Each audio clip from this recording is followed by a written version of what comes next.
Shalom. Jemaat Tuhan yang dikasihi, sebelum kita mulai ibadah, mari kita berdoa. Terima kasih Tuhan, penyertaan-Mu nyata dalam kehidupan kami. Kami mau melayani Engkau Tuhan. Terima kasih Tuhan. Kuserahkan ibadah pada pagi hari ini Tuhan, hanya dalam tangan-Mu. Yang terjadi bukan kehendak kami, melainkan kehendak-Mu yang jadi. Amin. Terima kasih Tuhan. Karya-Mu besar, karya-Mu nyata dalam kehidupan kami Tuhan.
Tuhan, kami undang untuk bangkit berdiri.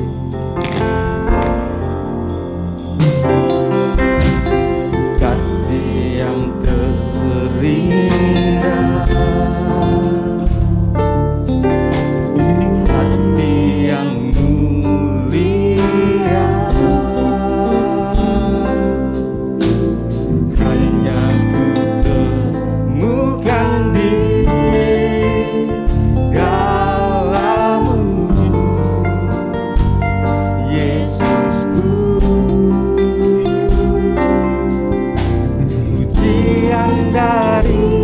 hati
pengorbananmu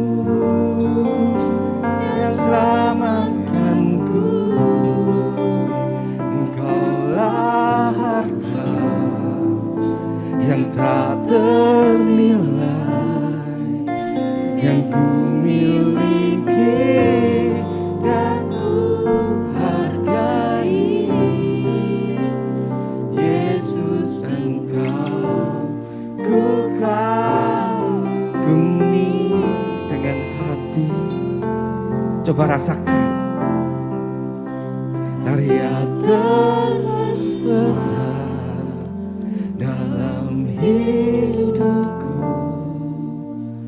pengorbananmu yang selamatkanku. Engkaulah harta yang tak ternilai, yang ku miliki dan ku hargai. Yesus, ku kagumi.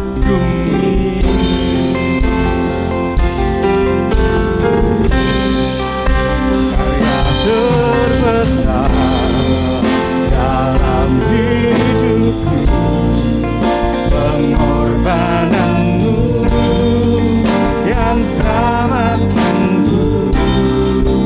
Engkaulah harta yang tak ternilai, yang ku miliki dan ku hargai. Yesus, Engkau ku kagumi.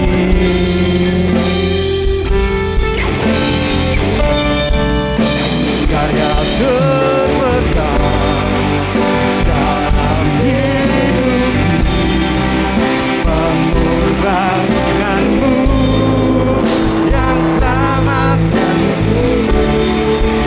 Engkaulah harta yang tak ternilai, yang ku miliki dan ku hargai. Yesus, Engkau ku kagumi. Yesus, Engkau ku kagumi. Yesus, Engkau ku kagumi. Mari sembah Tuhan.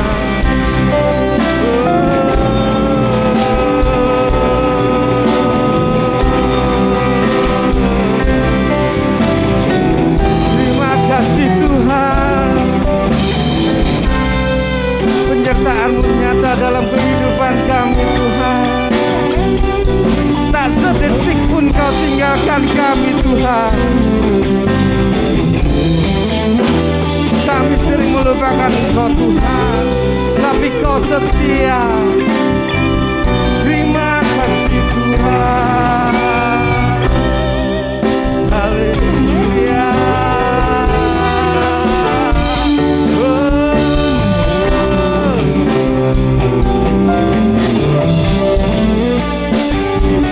Kau datang di dunia ini Tuhan untuk menyelamatkan kami, bukan untuk menghukum kami Tuhan.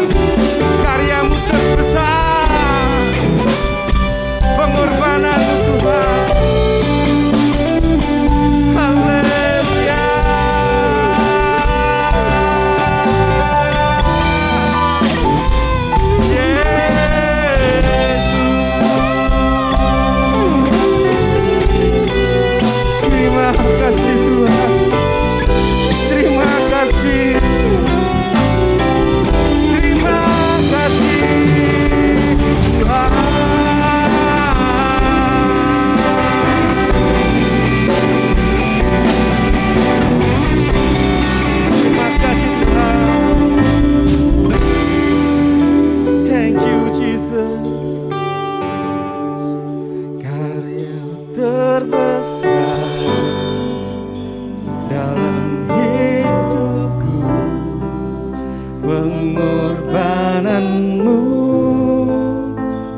masih siap untuk memuji Tuhan? Beri sorak-sorai bagi nama Tuhan. Haleluya.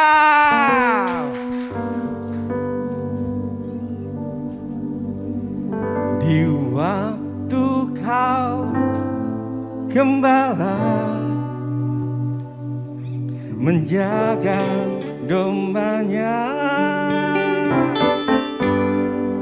terpancar dari langit cahaya mulia. Hey.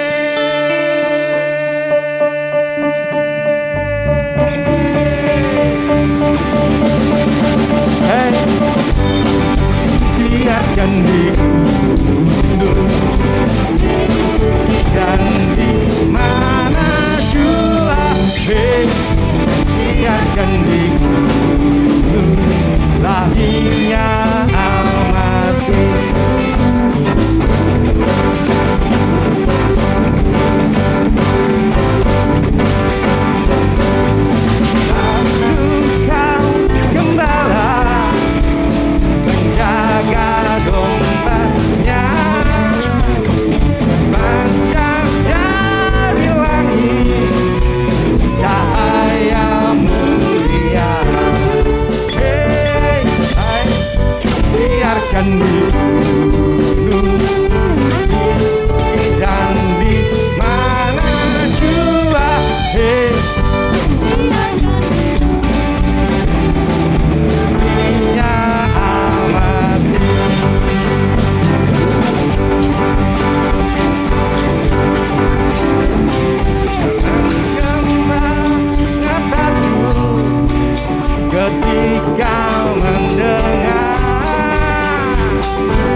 Kasih Tuhan, kami persilakan untuk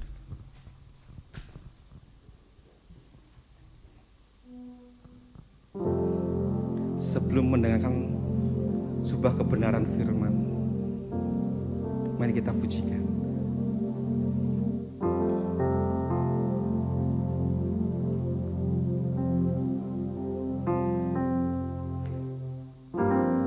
Kau Bapa yang setia, tak pernah sedetik kau tinggalkan diriku. Hatiku teguh di dalam janjimu sampai ku melihat kuasa-Mu.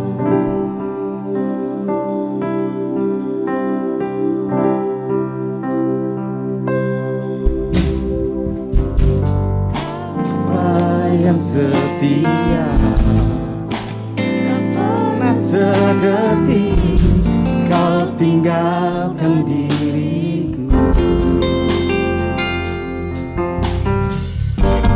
Hatiku teguh di dalam janjimu sampai ku melihat kuasa-Mu. Kamu sempurna, ajaib dan mulia, penyertaan-Mu buktikan kasih-Mu kepadaku. Kuagungkan Engkau, Yesus termulia, kasih-Mu terindah.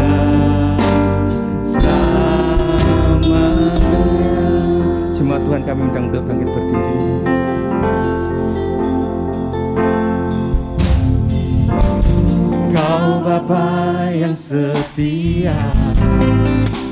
Tak pernah sedetik kau tinggalkan diriku.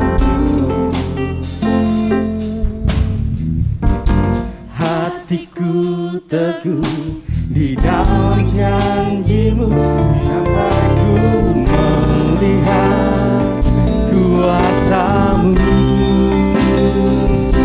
Karyamu sempurna, ajaib dan mulia, penyertaanmu buktikan kasihmu kepadaku.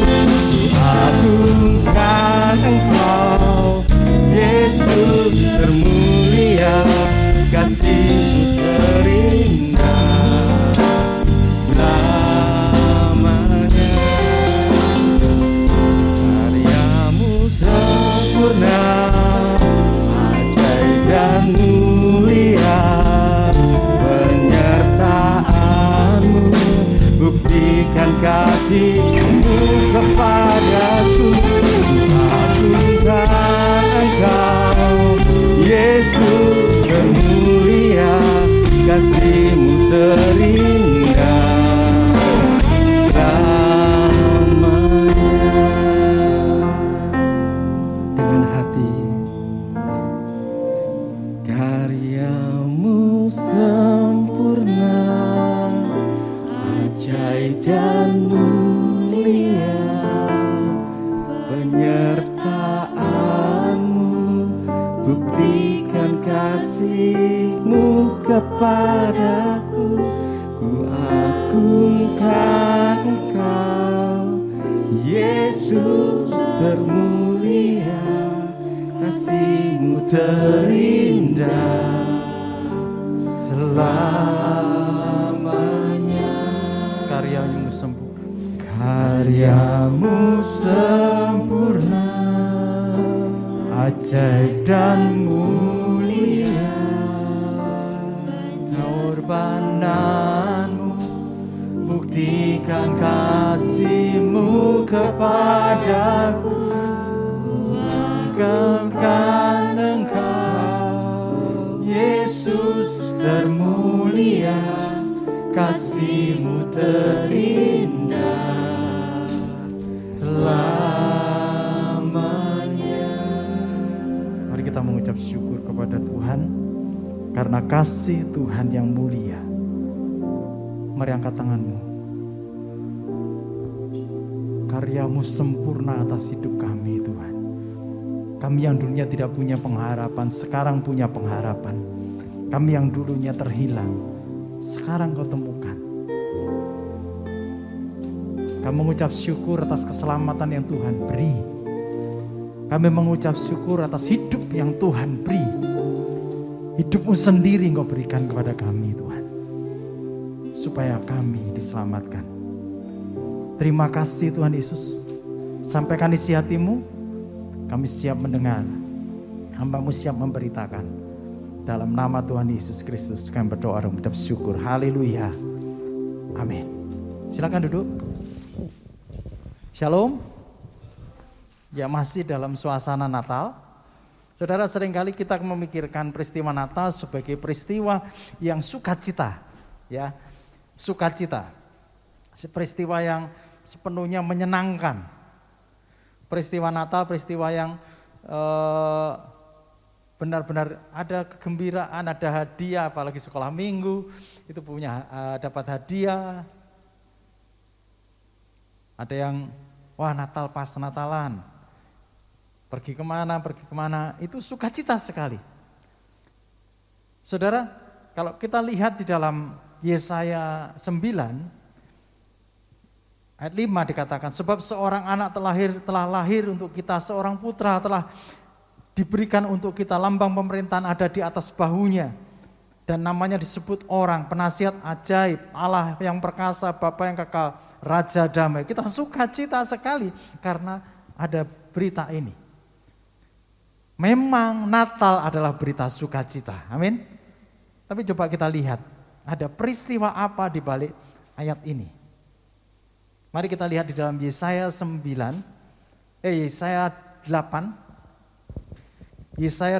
8 ayat 23. Yesaya 8 ayat 23.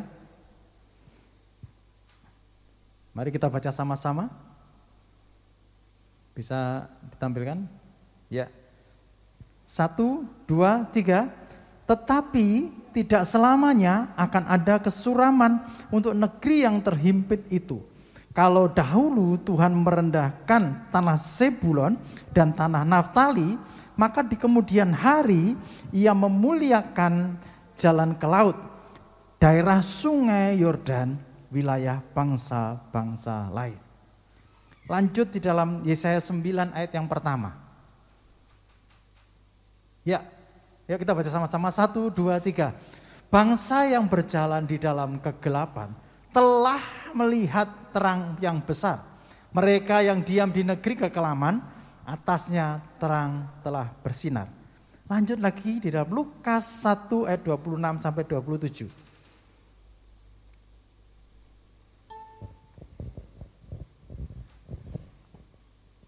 Lukas 1 ayat 26 sampai 27. Ya, kita baca sama-sama. 1, 2, 3. Dalam bulan yang ke-6, Allah menyuruh malaikat Gabriel pergi ke sebuah kota di Galilea bernama Nazaret. 27.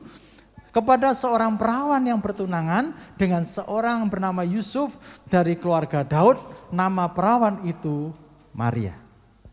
Dari 3 ayat ini saudara, saya akan mencoba menggabungkannya. Memang ini berita Natal, ini ayat-ayat Natal, tapi ada apa di balik semuanya ini? Dalam tulisan tersebut dimaksudkan bahwa peristiwa kelahiran Kristus, nubuatan atas kelahiran Kristus. Yesaya, ketika Yesaya menulis kitab ini, kondisi bangsa Israel itu bukan kondisi yang senang, bukan. Tapi kondisi terpuruk, di mana bangsa ini sudah terpecah menjadi 2 bagian, yaitu kerajaan utara dan kerajaan selatan. Sudah terpecah, mereka krisis kepemimpinan, mereka ada di dalam pembuangan, mereka jadi tawanan. Yang kerajaan utara, kalau kita tahu bahwa kerajaan utara itu dinamakan Israel yang diberi ibu kota di Samaria. Sedangkan kerajaan selatan itu kerajaan Yehuda. Kerajaan Yehuda yang beribu kota di Yerusalem. Nah, saudara, di situ tadi ada kata-kata, kembali ke Yesaya 8 ayat 23, ada kata-kata tanah Zebulon dan tanah Naftali. Kalau dahulu Tuhan merendahkan tanah Zebulon dan tanah Naftali. Zebulon dan Naftali itu ada, kalau dilihat gini, Israel di pinggiran, sangat pinggir, dan ini tidak diperhatikan orang. Tapi ini masuk di dalam pembuangan. Ketika Raja Asyur, yaitu Tiglat-Pileser yang ketiga, itu menyerang kerajaan utara dikalahkan, terus mereka semuanya dari tawanan. Nebulon dan Naftali ini masuk dalam pembuangan dan mereka jadi budak. Mereka bertahun-tahun jadi budak. Dan Raja Asyur ini, Tiglat-Pileser ini, yang ketiga ini sangat kejam sekali. Tidak hanya 3,5 tahun, Indonesia pernah dijajah paling kejam itu waktu penjajahan Jepang ya. Jepang 3,5 tahun, jerit rasanya Indonesia itu. Tidak kuat dengan tekanan-tekanan Jepang. Itu cuma 3,5 tahun. Setelah Jepang dibom, Hiroshima dan Nagasaki dibom, pada waktu itu dia kalah, lalu Indonesia menyatakan dengan seksama dalam tempo yang sesingkat-singkatnya, dengan ini kemerdekaan Indonesia. Rakyat Indonesia itu bersorak, bebas semuanya. Nah, ini tanah Naftali dan Zebulon itu masuk di dalam pembuangan, masuk di dalam perbudakan itu bertahun-tahun, rasanya sudah nggak ada harapan, kesel kalau bahasa Jawanya itu, dijajah kesel, kok begini terus kerja tidak ada hasilnya karena kerja rodi kan, Kerja tidak ada hasilnya, tidak bisa ketemu sama keluarga, tenaganya semakin lama semakin turun, kesehatannya semakin lama semakin turun, dia tidak punya pemimpin. Jadi sudah ini kompleks. Permasalahan yang dihadapi oleh Naftali dan Zebulon ini kompleks sekali. Dia mengharapkan seorang pembebas datang. Yesaya menubuatkan di dalam Yesaya 9 ayat 5, sebab seorang anak telah lahir untuk kita dan seorang putra telah diberikan kepada kita. Ada kata-kata telah di situ, padahal itu masih nubuatan. Jadi nubuatan itu progres sampai kepada pengenapan. Sebab seorang anak telah diberikan kepada kita, seorang putra telah diberikan untuk kita, seorang anak telah lahir untuk kita, seorang putra telah diberikan untuk kita. Siapa? Yesus. Jaraknya berapa? Jaraknya sekitar 700 berapa tahun. Jauh sekali, tapi ada kata-kata telah. Nubuatan terjadi. Nubuatan terjadi. Pada waktu itu Israel dalam keadaan terpuruk. Kerajaan utara itu di bawah perbudakan daripada Asyur. Nah sekarang yang kerajaan selatan, kerajaan Yehuda ternyata ada di dalam perbudakan juga. Yaitu perbudakan Babel. Saudara tahu perbudakan Babel juga kejamnya masa ampun. Jadi kedua-duanya ini mengalami krisis multidimensi. Dia tidak bisa apa-apa, dia tidak bisa kerja, dia tidak hubungan dengan sesama, hubungan dengan keluarga habis, semuanya habis. Dia membutuhkan seorang penyelamat, seorang pemimpin. Dan Yesaya dapat pesan dari Tuhan dan menubuatkan, sebab seorang putra, seorang anak telah lahir untuk kita. Seorang putra telah diberikan untuk kita. Haleluya. Muncul harapan yang baru. Nah, ini ternyata gini, nubuatan itu tidak langsung terjadi, tapi nubuatan itu nunggu sampai 700-an tahun. Saudara, kerajaan utara dan kerajaan selatan ini kenapa bisa terpecah? Karena ada dosa di dalam Israel ternyata. Ketika Israel berbuat dosa, ketika Israel mulai meninggalkan Tuhan, pasti ada sesuatu yang terjadi. Ingat, ini sebuah pola. Lihat kalau saudara baca Alkitab dengan total, ada sebuah pola. Ketika Israel meninggalkan Tuhan, itu selalu ada sesuatu terjadi yang buruk menimpa. Kita kalau ada sesuatu yang buruk menimpa, nggak usah nunjuk orang lain, gini, koreksi diri. Apakah kita ada yang salah ya di hadapan Tuhan? Koreksi. Kalau kita salah, cepat-cepat balik di hadapan Tuhan. Kalau kita ngalami sesuatu, mungkin krisis multidimensi, mungkin tidak multidimensi, satu dimensi aja. Mungkin hubungan, ada apa ya? Apa yang salah ya? Apakah aku sudah mulai meninggalkan Tuhan? Segeralah gini, cepat reaksinya di dalam diri kita. Dan kita melihat, oh iya, kalau salah Tuhan akan pulihkan. Nah, bangsa Israel ini dia menengadah tangannya kepada Tuhan, dia berdoa supaya dipulihkan. Akhirnya dipulihkan benar.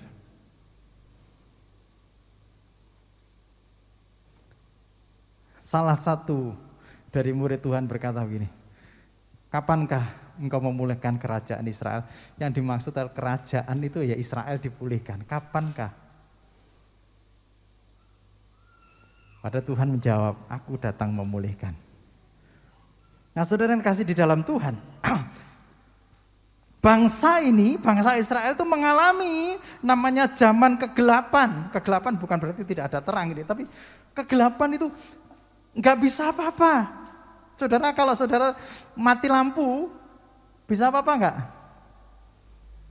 Mati lampu, nggak bisa apa-apa. Ketika lampu nyala, serentak semua ngomong apa? Ayo. Di sini.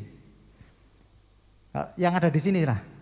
Kalau mati lampu, begitu lampu nyala, serentak saudara bilang apa? Lah, kok semua sama ya? Saya kalau di rumah, lah gitu. Di rumahnya Pak Charles bagaimana Pak Charles? Yes. Oh lah, itu jawaban kan juga bilang, lah. Sama ternyata. Di rumahnya Theo juga gitu ya. Lah, seneng. Ketika terang itu nyala, lah. Ya, itu harapan muncul. Ketika terang ada. Nah, bangsa ini dalam kegelapan, bangsa ini perlu penyelamat. Akhirnya muncul di dalam Yesaya 9 ayat yang kelima tadi. Sebab seorang anak telah lahir untuk kita, seorang putra telah diberikan untuk kita. Lambang pemerintahan ada di atas bahunya. Seorang pemimpin. Dan namanya disebut orang penasihat, ajaib, Allah yang perkasa, Bapa yang kekal, Raja damai. Dibutuhkan ini. Saudara, hari-hari ini kita mengalami krisis apa yang tahu diri kita sendiri. Ternyata, jujur, kita butuh penyelamat. Siapa yang percaya katakan amin. Kita butuh penyelamat. Jujur aja dengan diri sendiri. Lebih baik jujur. Jujur dengan diri sendiri. Kita perlu penyelamat. Dan hari ini telah lahir bagimu di kota Daud, yaitu Kristus Tuhan. Amin. Kita peringati hari ini. Mulai dari tanggal 19 sampai hari ini. Kemarin tanggal 24 Ibu Gembala berkhotbah. Itu secara khusus Yesus lahir bagimu. Secara personal bagimu. Bagi Ko Didi, bagi Pak Charles, bagi Pak Santo, bagi Pak Lukas, bagi Ibu Amber. Bagimu personal. Sehingga ketika Yesus lahir, terang ini muncul. Kita bersuka cita semua. Natal itu harus sukacita. Nah, seperti waktu mati lampu terus terang itu muncul. Lah, ini yang diharapkan. Ini yang diharapkan dunia itu muncul di dalam dunia dan kita percaya kepada Tuhan. Nah, kembali kepada ayat yang kedua tadi, bangsa yang berjalan di dalam kegelapan telah, ada kata telah. Berarti bangsa siapa? Bangsa Israel yang berjalan di dalam kegelapan telah melihat Sang Mesias yang dijanjikan itu sebagai pemimpin, sebagai penyelamat itu datang.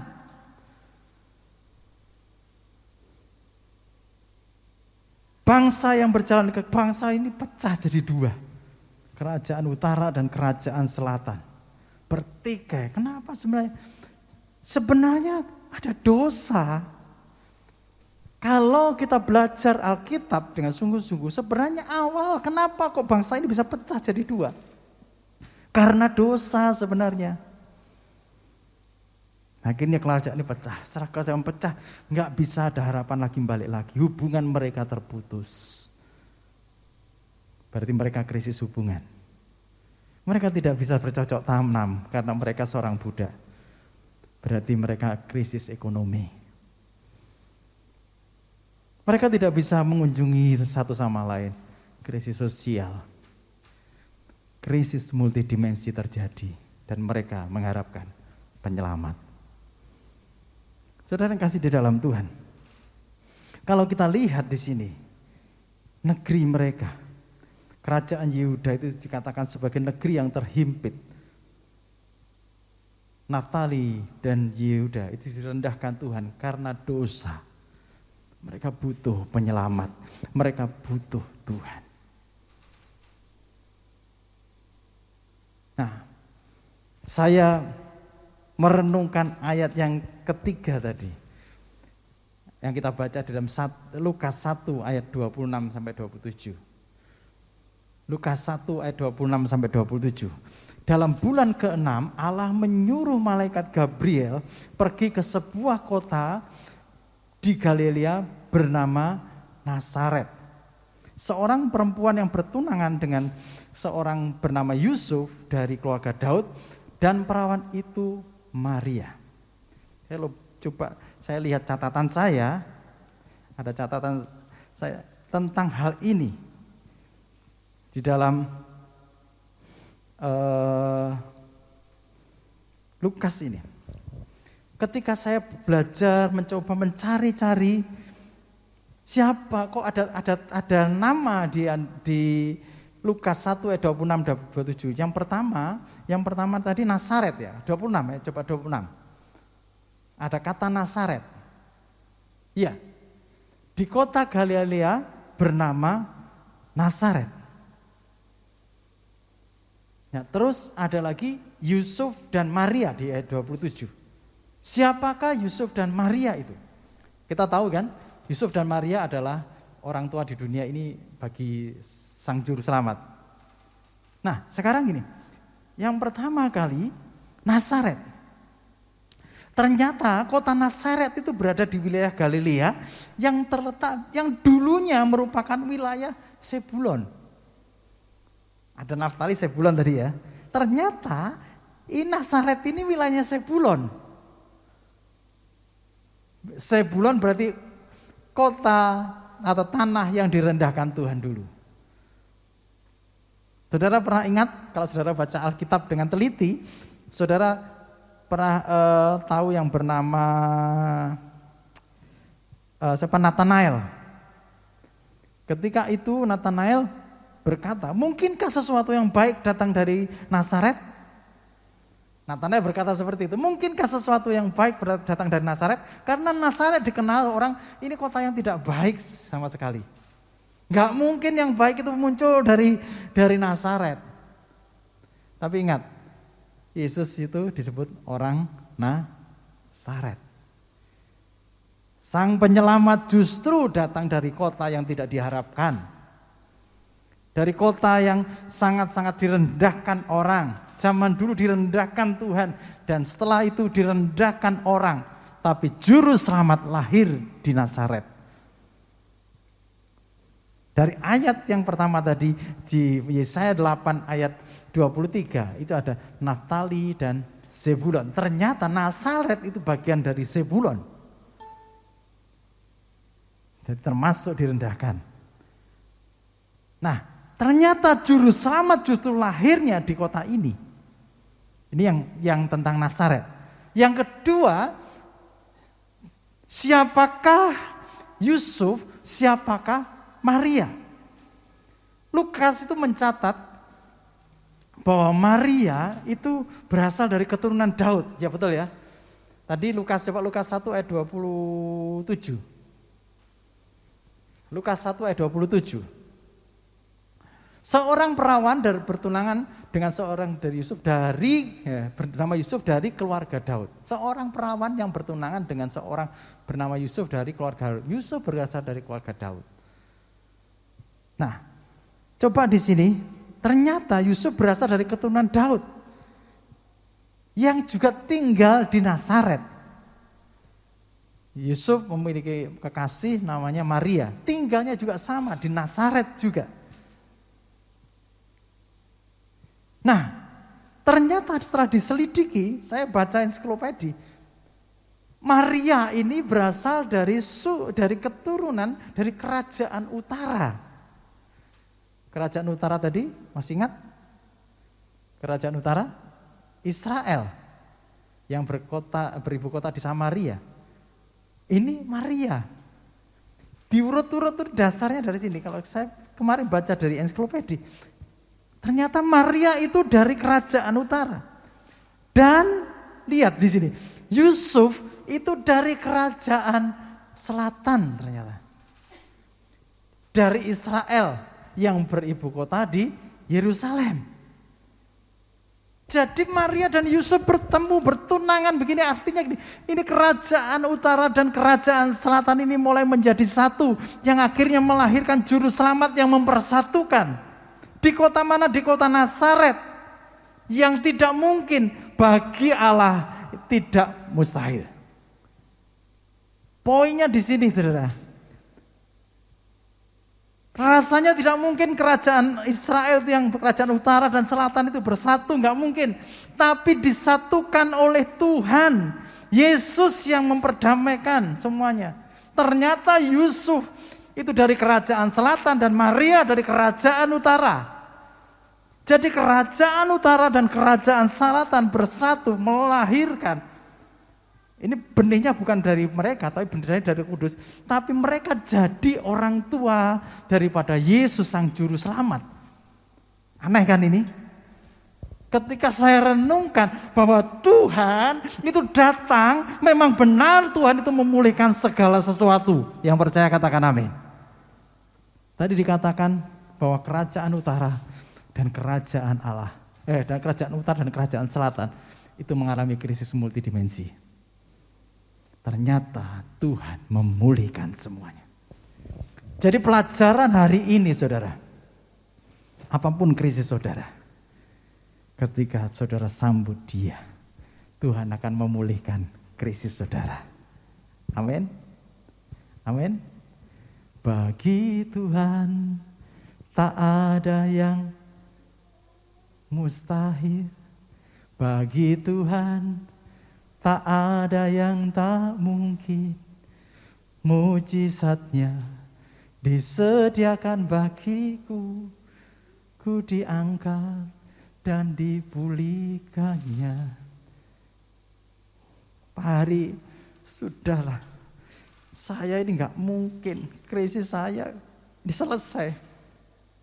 Pak Hari, nggak mungkin lah ekonomi saya bisa bangkit. Krisis semuanya. Pak Hari, nggak mungkin lah hubunganku jadi baik. Ini krisis, tapi Tuhan datang memulihkan segala sesuatu. Dua kerajaan yang sulit disatukan, Tuhan satukan. Dijadikan kedua orang tua Yesus di bumi ini. Mereka menyatu, keturunan Israel semua jadi satu. Bagi Tuhan tidak ada yang mustahil. Amin. Hari ini engkau mengalami krisis apa? Bagi Tuhan, beritanya hari ini, bagi Tuhan tidak ada yang mustahil. Dia juru selamat bagimu, juru selamat bagiku, juru selamat bagi Theo, juru selamat bagi Hari, juru selamat bagi Esra, juru selamat bagi Kodidi, juru selamat bagi Ambar, juru selamat bagi Pak Charles, juru selamat bagi kita. Dia datang memulihkan segala sesuatu. Amin. Katakan sama-sama, Dia datang memulihkan krisis di hidupku. Sama-sama, 1, 2, 3. Dia datang memulihkan krisis di hidupku. Tinggal percaya saja. Bagi Tuhan tidak ada yang mustahil. Amin. Kamu undang pemain musik itu maju ke depan.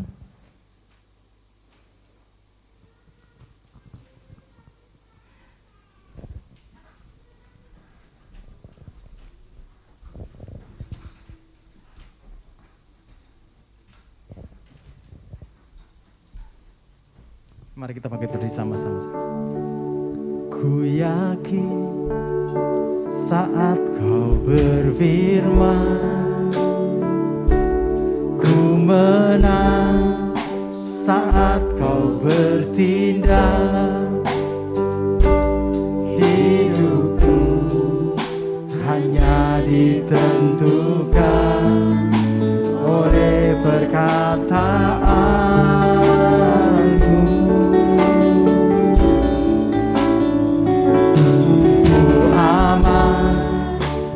Karena kau menjaga, ku kuat, karena kau menopang hidupku hanya ditentukan oleh kuasa-Mu. Mari katakan sama-sama, bagi Allah tidak bagi Tuhan tak ada yang mustahil. Bagi Tuhan tak ada yang tak mungkin. Mujizatnya disediakan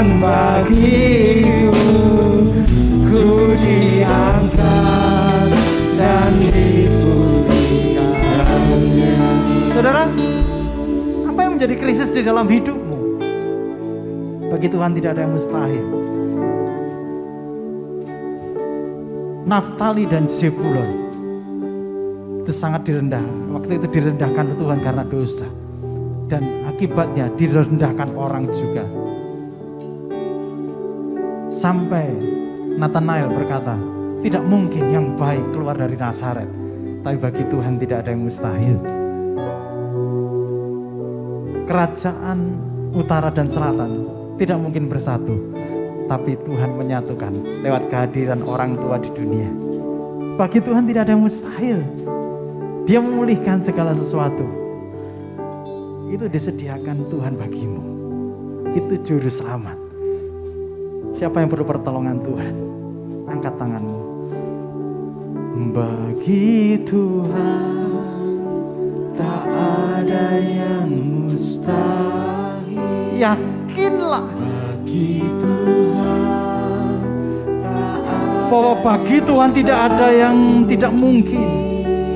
Mujizatnya disediakan. Katakan di bagiku Tuhan, ku diangkat dan dipulihkannya. Bagi Tuhan tak ada yang mustahil. Bagi Tuhan tak ada yang tak mungkin.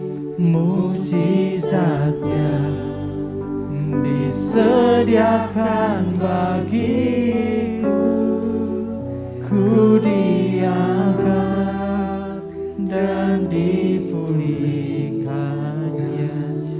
Saya berikan kesempatan saudara berdoa jujur di hadapan Tuhan. Krisis apa yang kau sedang kau hadapi, mulai katakan kepada Tuhan. Bagi Tuhan tidak ada yang mustahil.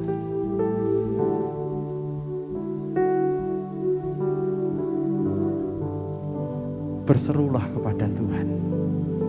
Juru selamat telah lahir bagimu. Seorang anak telah lahir bagimu. Seorang putra telah diberikan untukmu. Ambil kesempatan yang indah saudara bersekutu, mulai berdoa. Tuhan pulihkan hubunganku. Tuhan pulihkan ekonomiku. Tuhan pulihkan krisisku.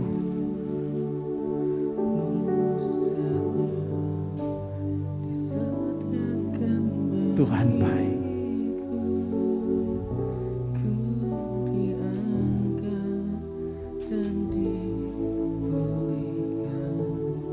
Katakan aku percaya kepadamu bagi Tuhan.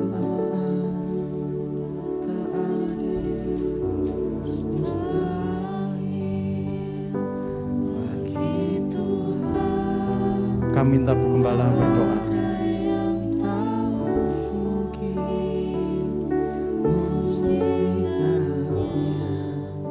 Disediakan bagiku, ku diangkat dan dipulihkannya.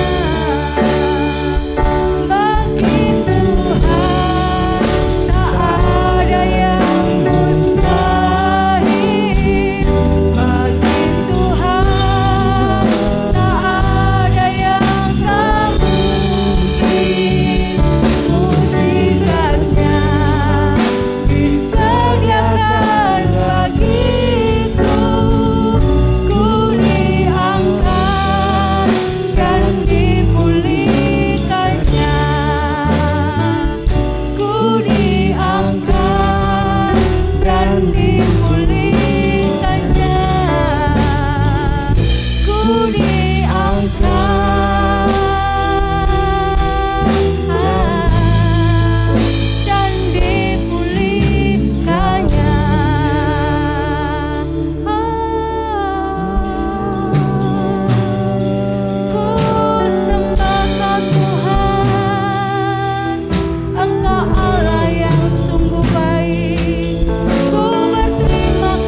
Tuhan, kami percaya Engkau Allah yang sungguh baik di dalam kehidupan kami.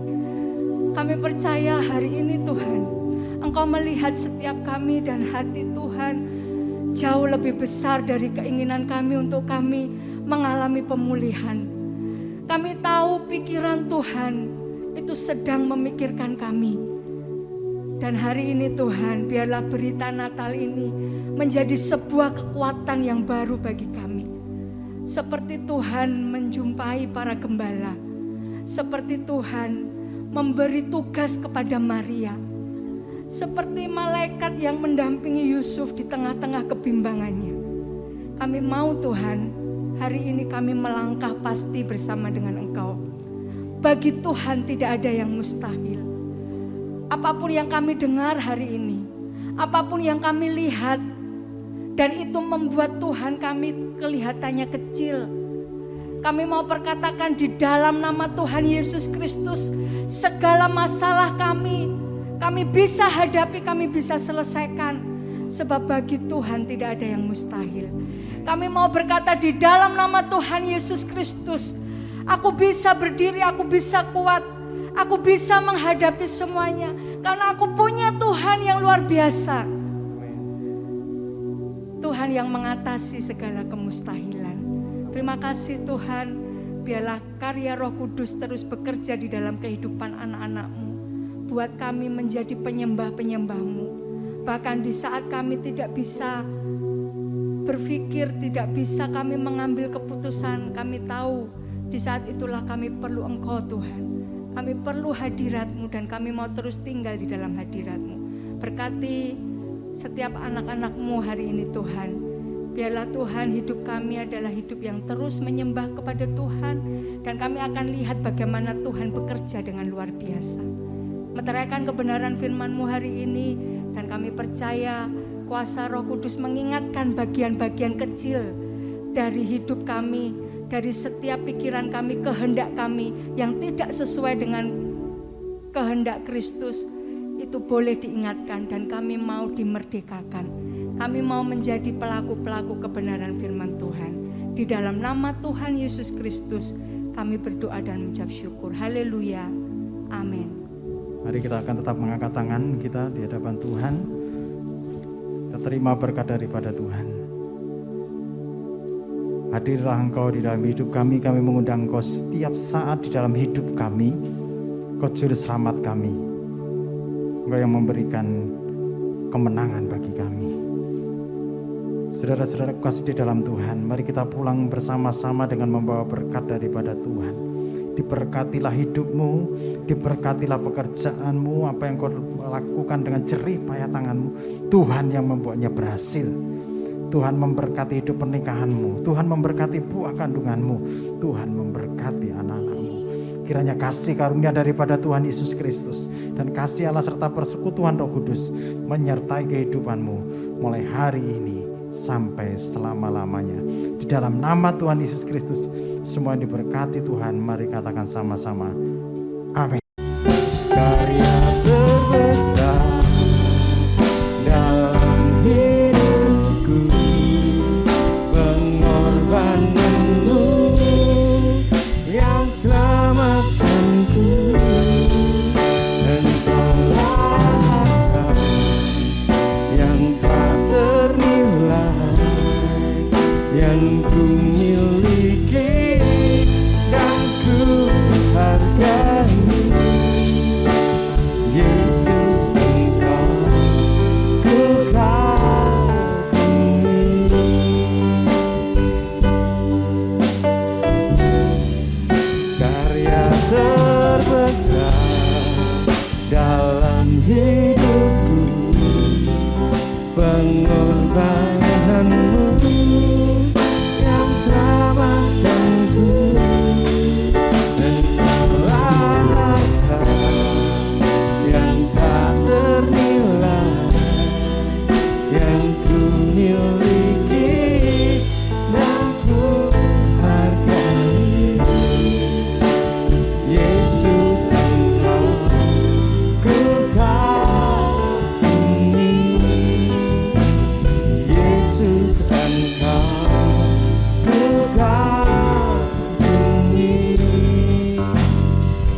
Yesus.